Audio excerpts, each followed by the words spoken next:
The call came on a Tuesday morning, while I was sitting in my car outside the pharmacy, waiting for my prescription to be ready. I had been waiting for a lot of things lately. Waiting for the grief to get quieter, waiting for my appetite to come back, waiting for some version of normal that never quite showed up. My wife Carol had passed 8 months earlier. Pancreatic cancer. 11 weeks from diagnosis to the end. The doctors said it was fast. I suppose they meant that as something kind. I almost didn't answer when I saw the name on the screen. It was Raymond, the contractor I had hired 3 weeks ago to clear out and renovate the storage unit Carol had rented for the last 6 years of her life. She had used it as a kind of overflow office filing cabinets, old business records, equipment from the consulting firm she ran before she got sick.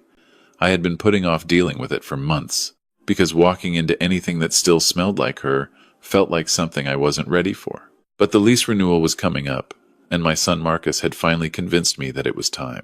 I answered the phone. Raymond's voice was different from the usual calls about tile samples or electrical work. He was steady, but careful, the way a person speaks when they're trying not to alarm you before they have to. "Mr. Hale," he said, "we found something inside the unit, behind the east wall. I need you to come and see it in person, but I want to ask you something first." He paused. "Do you have a son you trust?" I told him I had 2. He said, "Bring them both." I called Marcus first. He was 41, lived 20 minutes from me, worked in insurance. Steady, practical, the kind of man who showed up when you needed him and didn't make a production of it. He answered on the second ring and said he'd be there. Then I called my other son. Brendan was 38. He lived in the same city but might as well have been in another country. We had not spoken in a meaningful way in almost 2 years. The last real conversation we had was at Carol's funeral, and even that had been brief and careful, like 2 people navigating around something broken on the floor. He answered. I told him I needed him to come to the storage facility. He asked why. I said I wasn't sure yet, but that it mattered. There was a long silence. Then he said he would come. I sat in my car for a moment after I hung up. The prescription could wait. The storage facility was on the east side of town, a low concrete complex with orange rolling doors and a chain-link fence around the perimeter. Carol had chosen it because it was close to the office of one of her oldest clients, a logistics company she had worked with for nearly a decade. I had only been inside her unit twice, both times years ago when I had helped her carry boxes. Raymond met me in the parking lot. He was a big man, mid-50s, with calloused hands and a way of looking at you that suggested he had seen a great deal in his life and was not easily rattled. He was rattled now, not visibly, but I could tell. Marcus arrived 2 minutes after me. Brendan pulled in 5 minutes after that, parking at the far end of the lot, walking toward us with his hands in his jacket pockets and his eyes on the ground. We didn't embrace. We nodded at each other. It was the best we could do. Raymond walked us inside without a lot of preamble. He said his crew had been removing the drywall on the east side of the unit, which had shown moisture damage from a slow leak in the building's plumbing. When they pulled the panel away, they found a hollow space behind it, about 4 feet wide, 2 feet deep, deliberately framed out and sealed. He stopped at the entrance to the unit and looked at me. "Your wife built this herself," he said, "or had it built. It wasn't on any original schematic for the unit. Someone added it after the fact, and it was done well enough that nobody would have found it without pulling the wall." Inside, the hidden space was still open. Raymond's crew had left it exactly as they found it, which I appreciated without having the words to say so at that moment. Inside the hollow were 3 things: a fireproof lockbox, gray metal, with a combination dial, a sealed envelope with my name on it in Carol's handwriting, and a legal accordion folder, the expandable kind with the elastic cord stuffed full. My hands were shaking when I picked up the envelope. I recognized the way she wrote the letter H in my last name. She always made it slightly taller than the other letters. I did not open it there. I put it in my jacket pocket and looked at the other materials. Marcus helped me carry the box and folder to the small folding table Raymond had set up near the unit entrance. Brendan stood a few feet away, arms crossed, not looking at anything in particular. I noticed that. I noticed it the way you notice a sound that stops suddenly. The combination to the lockbox was our wedding anniversary. I knew it would be. Carol was sentimental in practical ways. She believed in hiding things in plain sight, in plain memory. The lock clicked open on the first try. Inside was a single USB drive, a small notebook with a burgundy cover, and a folded piece of paper with a handwritten list of names, dates, and dollar amounts. The numbers on that list were not small. I looked at the total at the bottom of the page. Then I looked at it again. I sat down in the folding chair Raymond had brought in without being asked, and I looked at it a third time. The total was $438,000. Below the number, in Carol's careful handwriting, were 4 words. This belongs to you. I need to go back a few years to explain what those numbers meant to me. Carol and I had built a comfortable life together over 4 decades. Nothing extravagant, we were both careful with money, paid off our house, put the boys through college, saved steadily. When she launched her consulting firm 12 years ago, it grew faster than either of us expected. She was good at what she did. Clients trusted her. She had a reputation for being the person who found the thing everyone else had missed. 6 years ago, that reputation took a hit. A client filed a complaint alleging that Carol had mismanaged funds tied to a project she was overseeing. The amounts were significant. The allegation was that money meant for subcontractors had been redirected. Carol denied everything and fought it with everything she had. But the process was long, expensive, and brutal. We spent close to $80,000 in legal fees. Her firm never fully recovered. She took on a business partner to stabilize things. And for a while that helped, but the shadow of the complaint followed her. She never told me who she believed was behind it. She said she needed to be certain before she said anything. I respected that. Carol was not a person who accused without evidence. I never pushed. Now I was sitting in a storage unit staring at evidence. The accordion folder contained printed emails, bank transfer records, contract documents, and something I had not expected, a series of screenshots from a messaging application, printed in color, with timestamps. The messages were between 2 people. One of them I did not recognize. The other had a contact name I knew. It was my son Brendan's nickname, the one Carol had given him when he was 7 years old, after he spent an entire summer insisting everyone call him by the name of a cartoon character he loved. The name had stuck for years. Only family used it. Only Carol would have known to label the contact that way. I read the first message. Then I kept reading. My hands were very still by the time I finished. I don't know why I remember that. The stillness of my own hands. The messages documented, in Brendan's own words, a plan he had developed with a former associate of Carol's firm to fabricate the billing irregularities that led to the complaint against her. The motive was not complicated. Brendan had borrowed a significant amount of money from Carol's business account, money she had lent him informally, without documentation, because he was her son, and she trusted him. When she began tightening the firm's finances and asked him to begin repayment, he had instead worked to discredit her before she could formalize the debt or pursue it. He had not just borrowed from her. He had burned her down to cover the borrowing. I did not look at Brendan immediately. I read through the documents slowly, in order. Carol had organized everything chronologically, which was so like her that it made my chest ache in a way that was separate from everything else I was feeling. She had known. For how long, I wasn't sure, but she had known. And she had gathered every piece of it carefully, quietly, without telling me. Without confronting Brendan, without going to the authorities. She had built a case the way she built everything, methodically, completely, without leaving gaps. And then she had gotten sick. I finally understood why she had not told me while she was alive.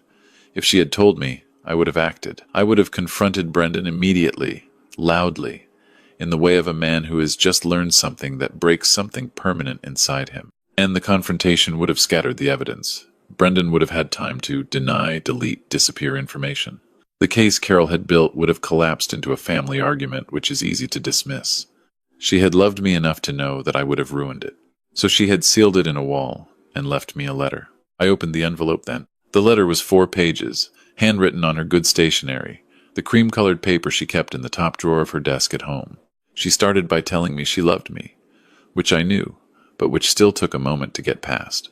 Then she told me everything, the full timeline, the names of the 2 attorneys she had quietly consulted, the name of the forensic accountant who had reviewed the bank records and prepared a notarized summary, which was included in the accordion folder, the name of the detective she had hired through one of her trusted clients, whose firm specialized in financial fraud cases. She told me that the USB drive contained recorded phone conversations. She had purchased a call recording application and used it for 8 months, documenting conversations with Brendan in which he made statements that corroborated the documentary evidence. She told me the approximate value of what had been taken from her firm, and from us, over 3 years. She told me the name of the attorney I should call first. And then, at the end of the letter, she wrote something that I have read probably 40 times since that day. I am not going to reproduce all of it here, but she ended it this way. She said she hadn't told me while she was alive because she needed me to grieve her cleanly, without this weight, for at least a little while. She said she was sorry she couldn't give me longer. She said she knew I would handle it when I was ready, because I had always handled things when I was ready, even when I took my time getting there. She said she trusted me. I folded the letter and put it back in the envelope. I pressed it flat against my chest for a moment, which is not something I would ordinarily do in front of other people. I did it anyway. Marcus had been reading over my shoulder for the last several minutes, with my permission. I heard him exhale slowly. He put his hand on my shoulder and didn't say anything, which was the right thing. Brendan had moved closer while I was reading.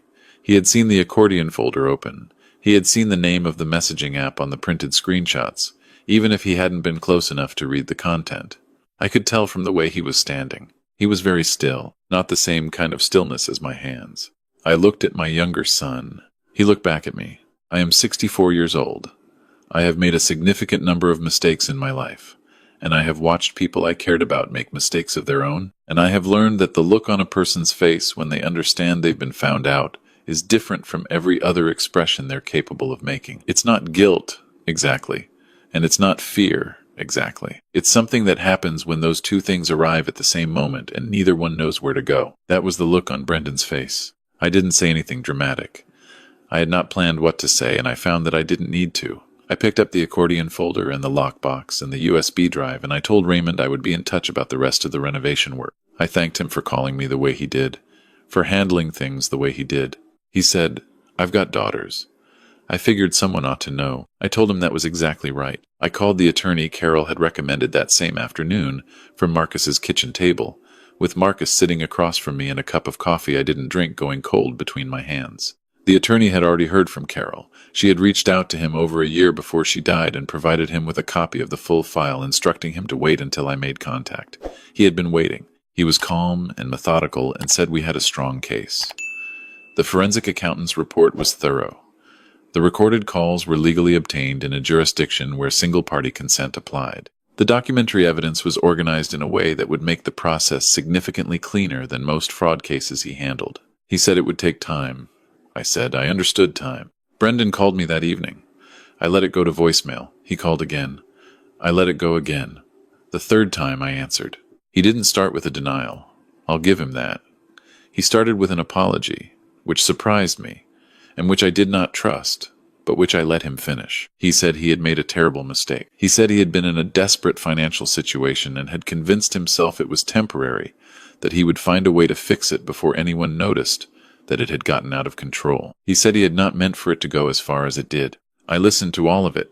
Then I told him that his mother had spent the last 2 years of her life quietly documenting what he had done instead of spending that time and energy on other things. I told him that she had died with this knowledge inside her, carrying it alone, because she loved me enough not to hand me something she knew would consume me before she could make sure it was handled properly. I told him I had handed everything to an attorney. He was quiet for a long time. Then he asked if there was anything he could do. I said, "You could have not done it." I ended the call. The legal process took 14 months. Brendan's business partner in the scheme, a former associate of Carol's named Gerald, who had seen an opportunity when the firm's finances became complicated, attempted to minimize his role and negotiate a reduced settlement. The attorney handled it. Marcus came to every meeting he was available for. I went to all of them. In the end, the civil judgment required repayment of the full fraudulent amount, plus interest, plus the legal fees Carol and I had paid during the original complaint investigation. A portion of Gerald's professional licenses were revoked. Brendan avoided criminal prosecution because his attorney negotiated a cooperation agreement in exchange for his full testimony against Gerald, who bore the greater financial liability. I do not know how I feel about that outcome. I have turned it over in my mind many times. Carol's attorney told me it was the practical result, the one that maximized recovery and minimized the years this would otherwise consume. I believe him. I also believe that practical and right are not always the same thing, and I have had to make peace with the distance between them. What I know is that the money recovered went into an account I set up in Carol's name, attached to a small scholarship fund at the college where she did her undergraduate degree. She studied business there on a partial grant because her family didn't have money for tuition, and she never forgot that. It seemed like the right place for it to go. She would have agreed, I think. Marcus and I have dinner on Sunday evenings now. We didn't used to do that. It started in the months after the storage unit. After all of it, when we both needed somewhere to put the parts of the week that were too heavy to carry alone. His wife makes a good pot roast. I bring something from the bakery Carol liked. We don't always talk about important things. Sometimes we talk about football, or something one of his kids did that week, or something I read that made me think of her. It is a quiet thing. It is enough. I have not spoken to Brendan since the legal process concluded. He sent a letter. I read it. I put it in the same fireproof box where I keep Carol's letter, not because I have forgiven him, but because I have not decided yet what I am going to do with the things I cannot resolve, and the box seemed like a reasonable place to keep them in the meantime. I still drive past the storage facility sometimes on my way to other places. The unit is empty now, cleaned out, re-drywalled, re-rented to someone else. There is nothing left there that belongs to us. But I think about the wall. About Carol standing in that unit, measuring, planning, building a space inside the structure of an ordinary place to hold something that needed to outlast her. I think about the care that took, the patience, the particular kind of love that looks like practicality from the outside but is something else entirely underneath. She was always the one who thought ahead. She was always the one who made sure things were handled. I just had to be ready to open the envelope. I think I finally am.